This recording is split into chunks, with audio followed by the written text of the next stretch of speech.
అదే RTV app వార్తల్ని క్షణాల్లో చదివే అవకాశం ఉంటుంది. ఒక న్యూస్ పేపర్, ఒక టెలివిజన్ ఛానల్ మీ చేతుల్లో ఎప్పుడూ ఉంటాయి. ప్రపంచ ఆత్మహత్యల నివారణ దినోత్సవంగా ఈరోజు జరుపుకుంటున్నారు. మహబూబ్నగర్ పట్టణంలోని ఎస్విఎస్ మెడికల్ కాలేజ్కి సంబంధించిన ఎస్విఎస్లో ఏదైతే మానసిక నిపుణులు వైద్యులు ఉన్నారో అశోక్ రెడ్డి మన దగ్గర ఉన్నారు. మిగతా విషయాలు మనం అడిగే ప్రయత్నం చేద్దాం. సార్ చెప్పండి సార్, అసలు ఆత్మహత్యలు ఎందుకు చేసుకోవాల్సి వస్తుంది? ఇప్పుడు ఆత్మహత్య అనేది సుమారుగా ప్రతి 40 సెకండ్లకు ఆత్మహత్య ప్రపంచంలో ఎక్కడో దగ్గర జరుగుతూ ఉంది. దీనికి కారణాలు చాలా రకాలు ఉంటాయి. ఆర్థికపరమైన కారణాలు ఉంటాయి, కొన్ని దీర్ఘకాలిక వైద్యపరమైన కారణాలు ఉంటాయి. లైక్ మనకు హెచ్ఐవి ఉంది, కోవిడ్ ఉంది, క్రానిక్ కిడ్నీ డిజీజ్ ఉన్నాయి. ఇలాంటి వ్యాధుల్లో వాళ్ళకు ఆర్థిక భారం పెరుగుతుంది, ప్లస్ ఇబ్బందులు పడుతూ ఉంటారు. వాళ్ళే కాకుండా వాళ్ళ ఇంటి వాళ్ళు కూడా ఇబ్బంది పడుతూ ఉంటారు. దానివల్ల కూడా ఆత్మహత్య ప్రయత్నం ఆలోచన అనేది వస్తుంటుంది. తర్వాత కొన్ని మానసిక వ్యాధులు లైక్ డిప్రెషన్, వ్యాకులత, బైపోలార్ డిజార్డర్ అని, స్కిజోఫ్రీనియా అని, లేదా మారక ద్రవ్యాలకు అలవాటు పడ్డ వ్యక్తులు, వీళ్ళలో కూడా ఆత్మహత్య ఛాన్సెస్ చాలా ఎక్కువగా ఉంటాయి అన్నమాట. కొంతమంది ఏమో ఫెయిలియర్స్ తట్టుకోలేరు, అంటే పరీక్షలో పోవడం, ఎలక్షన్స్లో ఓడిపోవడం, బిజినెస్ ఫెయిలియర్స్, దీనివలన కూడా ఆత్మహత్య చేసుకునే ప్రయత్నం చేస్తూ ఉంటారు. అయితే కొంతమంది 2-3 కారణాలు కలిసి వస్తాయి ఒకటేసారి. ఒకటే కారణం ఉండవలసిన అవసరం లేదనమాట. ఇలా కారణాలు అనేది చాలా రకాలు ఉన్నాయి. ఇన్సల్ట్ ఫీల్ అయినప్పుడు కూడా ఆత్మహత్యలు చేసుకుంటూ ఉంటారు. సో వీటిని మనము తొందరగా గుర్తుపట్టి తొందరగా వైద్యం చేసి ఇతర సహాయాలు అందించి నివారించగలిగితే 80-90% మనం తగ్గించవచ్చు అన్నమాట. పూర్తి నివారించలేము, కానీ 80-90% తగ్గించడానికి ఆస్కారం ఉంది. అయితే ఏ విధంగా చేయొచ్చు అంటే, ప్రతి ఒక్కరు కూడా సొసైటీలో ఈ తొందరగా ఈ లక్షణాలు ఎలా గుర్తుపట్టాలో నేర్చుకుంటే తొందరగా గుర్తుపడతారు. వైద్యుడు ప్రతి ఇంట్లో ఉండడు కదా, ఇంటి వాళ్ళకి కూడా తెలవాలి.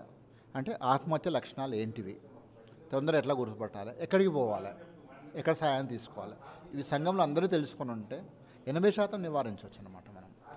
అంటే ముఖ్యమైన లక్షణాలు ఏంటివి ఆత్మహత్య? మనిషి కొంచెం డల్గా అనిపిస్తాడు, ఎవరితో కలవడు, మాటలు తగ్గిపోతాయి, ఆత్మహత్య కావాల్సిన సామాగ్రి తెచ్చుకుంటే ట్రై చేస్తూ ఉంటాడు.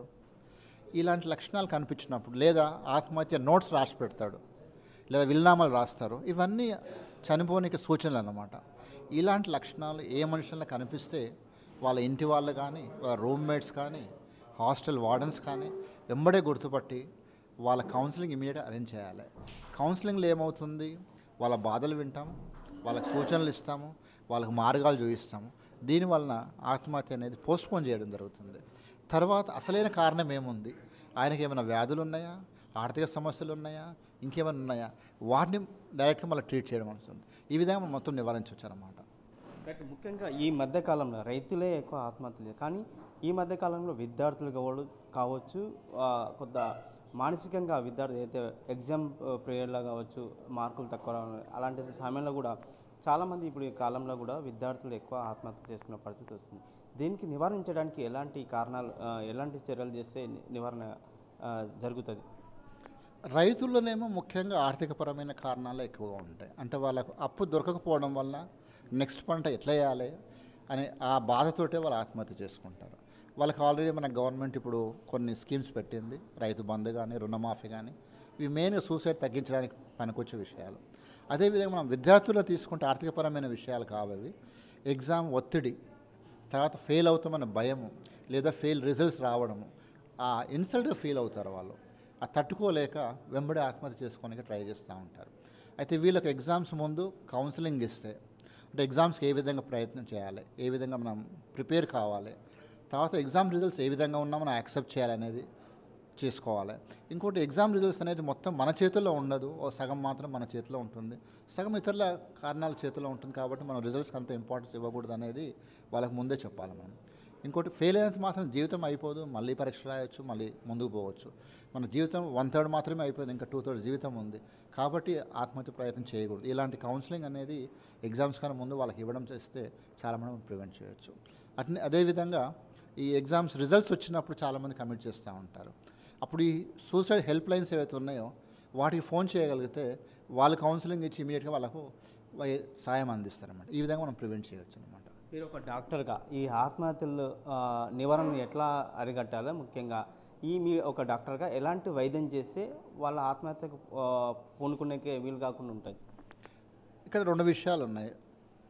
వైద్యంలో 3 రకాల సొల్యూషన్స్ ఉంటాయి మనకు, లేదా 4 ఉంటాయి అనుకోండి. బయాలజికల్, సైకలాజికల్, సోషల్ అంటాం. బయాలజికల్ అంటే ఇప్పుడు డిప్రెషన్ వ్యాధి వలన సూసైడ్ చేసుకుని ట్రై చేసినప్పుడు యాంటీ డిప్రెసెంట్ అనే మందులు వాడతాం మనం. స్ట్రెస్ తగ్గించాలి, స్ట్రెస్ ఎక్కువ ఉన్నప్పుడు స్ట్రెస్ తగ్గించడానికే కొన్ని మందులు వాడతాం. దానివల్ల వాళ్ళకి ఏమవుతుంది, మనసు ప్రశాంతత ఉంటుంది, వాళ్ళ ఆలోచన శక్తి పెరుగుతుంది, మంచి కాన్ఫిడెన్స్ పెరుగుతుంది, మంచి డిసిషన్స్ తీసుకోగలుగుతారు, ఆత్మహత్య పోస్ట్పోన్ చేయడం జరుగుతుంది. రెండోది కౌన్సిలింగ్, సైకలాజికల్ ట్రీట్మెంట్. కౌన్సిలింగ్ ఏంటిది, వాళ్ళ సమస్య విని దానికి ఇంకే మార్గాలు ఉన్నాయి, ఇది ఒకటే మార్గం కాదు, ఇది మంచి మార్గం కాదు, ఈ మార్గాలు అన్నీ ఉన్నాయి, దీని ద్వారా మీ సమస్య నుంచి బయటపడాలి, ఇంకా చాలా రోజులు బతికే అవసరం ఉంది, మీరు సొసైటీలో మంచి వాల్యూ తెచ్చుకోవచ్చు, ఇలాంటి ఎంకరేజ్మెంట్ చేసి కౌన్సిలింగ్ ద్వారా కూడా మనం ప్రివెంట్ చేయొచ్చు. సోషల్ మెజర్స్ అంటారా, అక్కడ చుట్టుపక్కల ఏమైనా కారణాలు ఉన్నాయా, ఇన్సల్ట్ చేసే వాళ్ళు ఉన్నారా, అవన్నీ కూడా నివారించాలి. ఫెయిలియర్ కారణాలు ఏమైనా ఉంటే అవి తగ్గించగలగాలి మనం. ఇలాంటి మెజర్స్ తీసుకుంటే కూడా మనం నివారించవచ్చు అనమాట. రైట్. మొత్తం మీద కూడా ఆత్మహత్యల నివారణ కూడా చాలా మార్గాలు ఉంటాయని చెప్పొచ్చారు ఏదైతే మానసిక వైద్యులు ఆశక్ రెడ్డి గారు. ముఖ్యంగా ఆత్మహత్యలు నివారించడానికి ఆర్థికంగా ఇబ్బందులు ఎక్కువైతే ఈ మధ్యకాలంలో కూడా విద్యార్థులు అయితే పరీక్ష సమయంలో కూడా ఫెయిల్ అయిన విషయాల్లో కూడా వాళ్ళు మానసికంగా సూసైడ్ చేసుకోవడానికి వస్తున్నారు. కానీ ఒక డాక్టర్గా అయితే ఆత్మహత్యలు నివారించడానికి వాళ్ళు కావాల్సిన ఏమైతే ఇబ్బందులు ఉంటాయో వాళ్ళ డాక్టర్గా వాళ్ళకు ట్రీట్మెంట్ ద్వారా కూడా నయం చేయొచ్చు. ముఖ్యంగా ట్రీట్మెంట్ ద్వారా నయం చేస్తే ముఖ్యంగా 90% ఆత్మహత్యలు నివారణ చేయడానికి వీలవుతుందని చెప్పి మానసిక నిపుణులు డాక్టర్ ఆశక్ రెడ్డి తెలియజేసిన పరిస్థితి కనిపిస్తుంది. వీడియో జర్నలిస్ట్ నర్సింగ్ రెడ్డితో రామకొండ, ఆర్టీ, మహబూబ్ నగర్.